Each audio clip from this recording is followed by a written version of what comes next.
दोस्तों आज हम बात करेंगे एक बहुत ही खास हर्बल डेंटल पाउडर के बारे में जो कि आपके दांतों को चमकदार बनाएगा, इनको स्वस्थ रखेगा, मुंह की बदबू को खत्म करेगा, पीलेपन को साफ करेगा और मुंह के छाले या जिंजिवाइटिस या इस तरह की और जितनी भी ओरल प्रॉब्लम्स होती हैं उनसे लड़ने में आपकी मदद करेगा।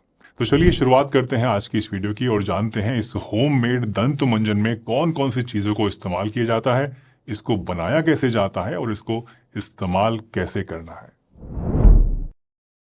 दोस्तों आज के इस दंत मंजन को बनाने के लिए हमें सिर्फ 3 चीजें चाहिए। पहली है फिटकरी यानी कि एलम। फिटकरी नेचुरल एंटीसेप्टिक और एंटी माइक्रोबियल प्रॉपर्टीज रखती है जो कि बैक्टीरिया से लड़कर दांतों में कीड़ा लगने, बदबू आने और छाले होने की समस्या को दूर करती है।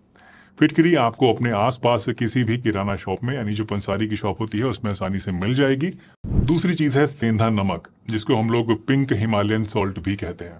सेंधा नमक में कई ऐसे मिनरल्स होते हैं जो आपके दांतों को नेचुरली साफ करते हैं और डिसइंफेक्ट करते हैं। सेंधा नमक थोड़ा सा एब्रेसिव नेचर का होता है और इसीलिए ये आपके दांतों पर जमा जो प्लैक होता है उसको साफ करने में हेल्प करता है विदाउट डैमेजिंग योर इनामिल।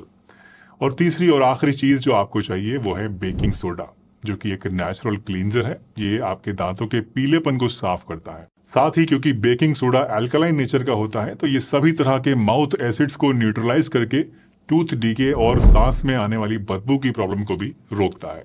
तो यह है दोस्तों वो बेसिक इंग्रेडिएंट्स जिनसे हम इस पावरफुल दंत मंजन को बनाएंगे। अब आगे बढ़ते हैं और देखते हैं कि इसको बनाना कैसे है और इस्तेमाल कैसे करना है। लेकिन उससे पहले अगर वीडियो आपको पसंद आए तो इसको लाइक जरूर करके जाइएगा। साथ ही चैनल पर अगर नए हैं तो सब्सक्राइब भी कर लीजिए। तो अब जब हमने इन सभी पावरफुल इंग्रेडिएंट्स को समझ लिया है, आइए देखते हैं कि इस अमेजिंग डेंटल पाउडर को कैसे बनाया जाता है। तो सबसे पहले फिटकरी का एक टुकड़ा आप ले लीजिए और इसे बारीक पीस लीजिए और फिर एक बारीक सूती कपड़े में इसको छान लीजिए और बस मेक श्योर कीजिएगा कि इसके अंदर कोई मोटे मोटे टुकड़े ना रह जाएं, आपके दांतों पर इससे रगड़ ना लगे।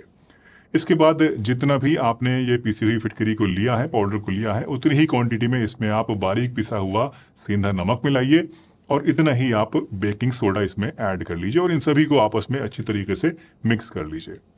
और जैसा कि मैंने आपको बताया था कि अगर आप एक्स्ट्रा बेनिफिट्स चाहते हैं तो इस मिक्सचर में क्लोव पाउडर, पिपरमिंट पाउडर और नीम पाउडर भी आप मिला सकते हैं थोड़ा थोड़ा, लेकिन ये ऑप्शनल है, ये जरूरी नहीं है मिलाना। आप चाहें तो मिला सकते हैं, नहीं तो नहीं भी मिलाइए। अच्छी तरह से इन सभी चीजों को आप मिक्स कर लीजिए और बस आपका जो DIY हर्बल डेंटल पाउडर है वो तैयार है। इस पाउडर को आप एक एयर टाइट कंटेनर में स्टोर करके रख लीजिए और हफ्ते में 2 से 3 बार आपको इसको अपने नॉर्मल टूथपेस्ट को करने के बाद रात को सोते टाइम इस्तेमाल करना है।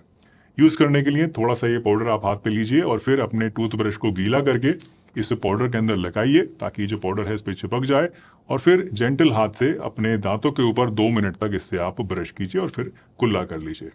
इस मंजन को आपको रोजाना यूज नहीं करना है, सिर्फ हफ्ते में 2 से 3 बार ही इसको यूज करना आपके लिए काफी होता है। अगर आपके दांतों में सेंसिटिविटी रहती है, ठंडा गर्म पानी लगता है, तो इस मंजन को आपको बहुत ही ध्यान से इस्तेमाल करना है और ध्यान रखना है कि कहीं इससे आपकी सेंसिटिविटी बढ़ तो नहीं रही है। अगर सेंसिटिविटी बढ़े या कोई और प्रॉब्लम आए तो इसको यूज नहीं करिए और अपने डेंटल जो डॉक्टर हैं, जो डेंटिस्ट हैं, उनसे कंसल्ट कीजिए।